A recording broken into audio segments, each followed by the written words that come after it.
Hey everyone, it's Sarah, and today I am here to talk about perfumes that I feel like could be staples in everyone's collection. So, last week one of you commented on one of my videos and asked me if there were certain perfumes that I felt like everybody should have.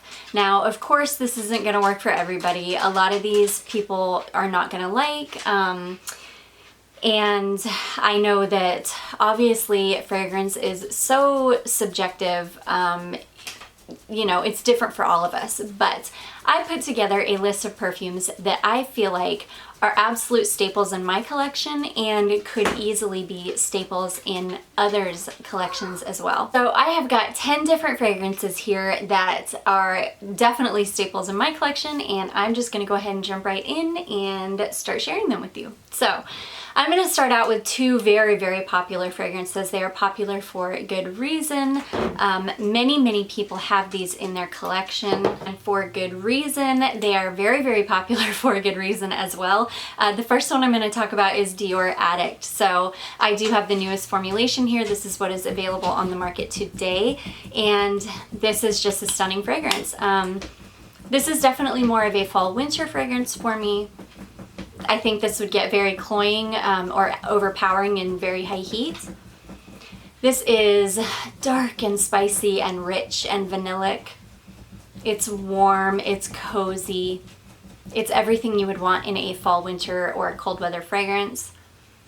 And it's just stunning. It's a little bit sweet, but not overly sweet. It's grown up smelling. This is definitely a staple in my collection, and I think it's a staple in many people's collections. So that is Addict by Dior. Okay, the next one is another very popular fragrance, but popular for good reason. This is a polarizing fragrance, as many Mugler fragrances are. You either love them or you hate them. I've definitely gotten many comments of people saying they hate this fragrance, so I know this is not going to be for everybody, but this is Alien by Mugler. So I can't imagine my collection without this. I cannot imagine not wearing this fragrance. It's just beautiful. This is like a jasmine bomb. It is sweet and deep and rich and super long lasting. You only need one spray of this and you'll smell it for the entire day. It's just so good. This is definitely a staple in my collection, and I feel like, again, a staple in many people's collection because it's just a beautiful fragrance. Okay, another one is a cheapie. I have been through many bottles of this over the years, and that is Pink Sugar by Aquolina. So, this is burnt sugar and caramel, and that's it. Burnt sugar, caramel. It's kind of a cotton candy type smelling fragrance. It's just beautiful. This is, I don't want to call it gourmand because there's something in the base of this that is not edible, but it's just a beautiful fragrance. I think I purchased my first bottle of this, and it was expensive back then because I think it was right after it came out, but I think I purchased my first bottle of this from Sephora, and since then subsequent bottles have all been purchased from TJ Maxx. You can get this for quite inexpensive. I think I paid $12.99 for this little bottle. This is an EDT as well, and it's really strong for being an EDT. This will last all day long. This is a 1 fluid ounce bottle, and it was $12.99. So I love this fragrance. I cannot imagine being without it. I've worn this for many years, and I suspect I will be wearing it for many years to come. Okay, the next one is another one that is really popular, but I again could not imagine my collection without it, and that is Hypnotic Poison. So I wore this fragrance for many years exclusively. This was my signature, probably from like 2008 to 2012. I went through numerous bottles of it. I wish I had the foresight to have held on to a little bit, to not have like used them completely up, and to have saved some of the liquid in my older bottles, because it has now been reformulated, and it still smells exactly the same. It still smells just as beautiful, but it doesn't last as long. I remember when I used to wear it as my signature, I could spray it on one time in the morning and I would smell it well into the evening. Now you'll get, I don't know, maybe 6 hours out of it before it's completely gone on my skin. So that is disappointing, but I still could not imagine not having Hypnotic Poison in my collection. Okay, now let's get into some that I don't think are staples for other people, but they're definitely staples for me, and I could see these being staples for many people if they're fragrances that you enjoy. So the first one is Pop by Stella McCartney. This is a stunning fragrance. It's light, it's airy, it's floral, it's sweet. It's just beautiful. I've heard so many people say that this reminds them of the smell of their brand new Barbies, like when they were little. I don't remember what brand new Barbies smell like, so I'm not making that connection, but either way, this is stunning. I love this. This is one of those easy to reach for fragrances.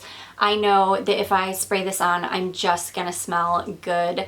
I'm gonna smell pretty. I'm going to smell feminine.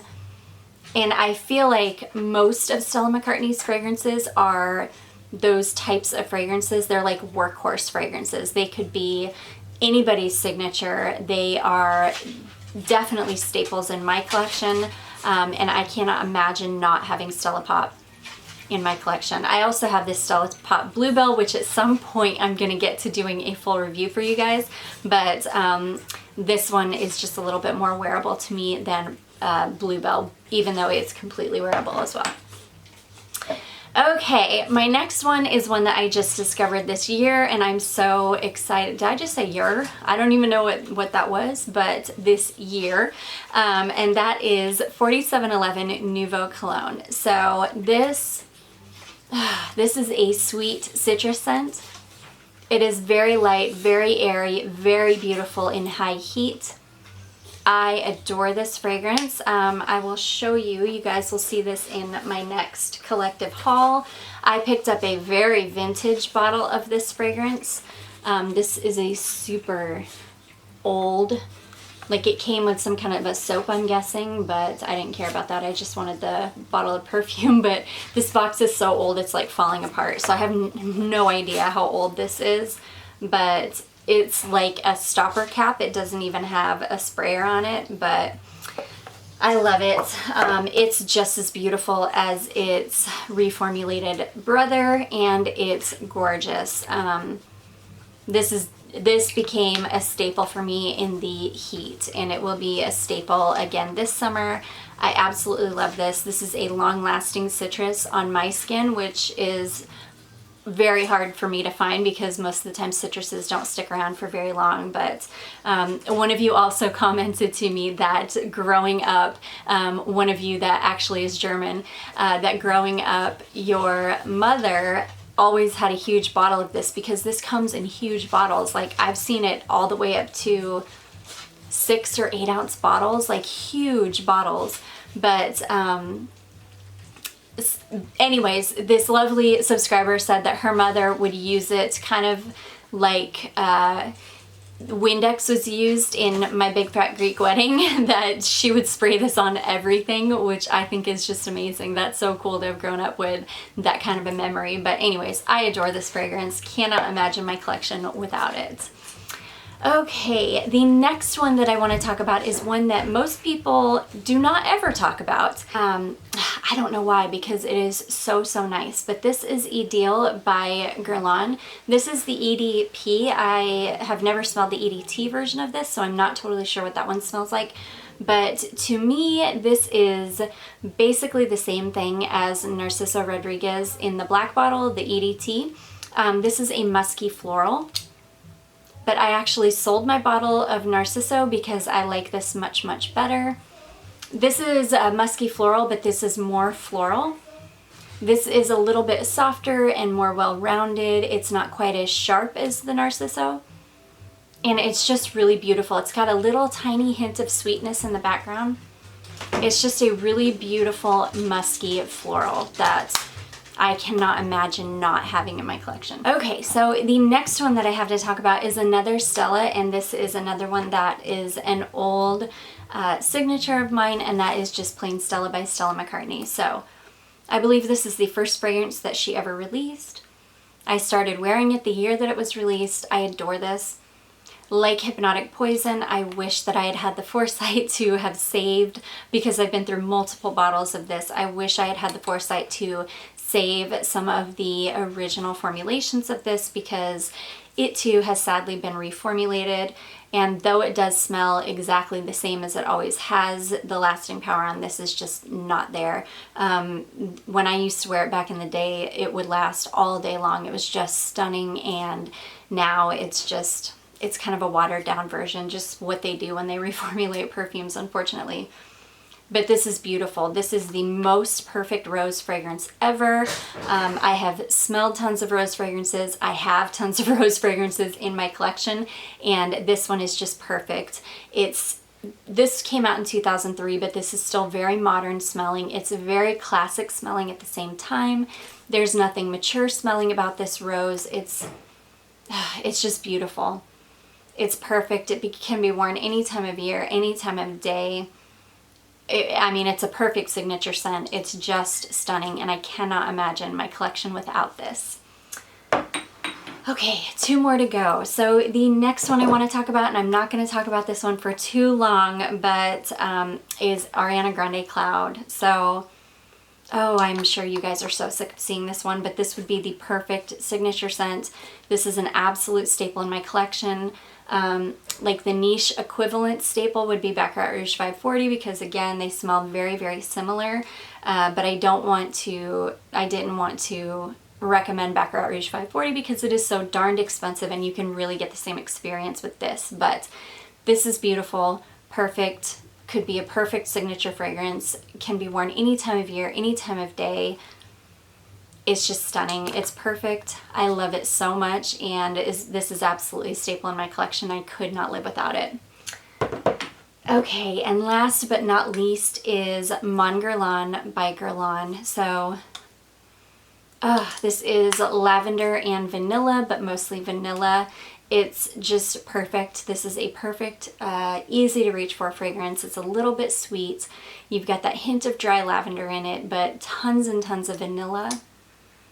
And it's just beautiful. I, again, cannot imagine not having this in my collection. I have 2 flankers of it.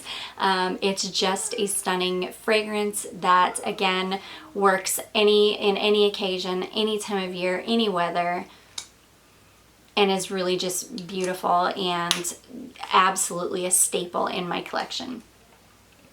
So anyways, guys, those are 10 perfumes that I consider to be absolute staples of my collection. I hope you enjoyed this video. I hope you found it helpful. If you did, don't forget to give it a big thumbs up. Don't forget to subscribe before you leave, and I will see you in my next one. Bye!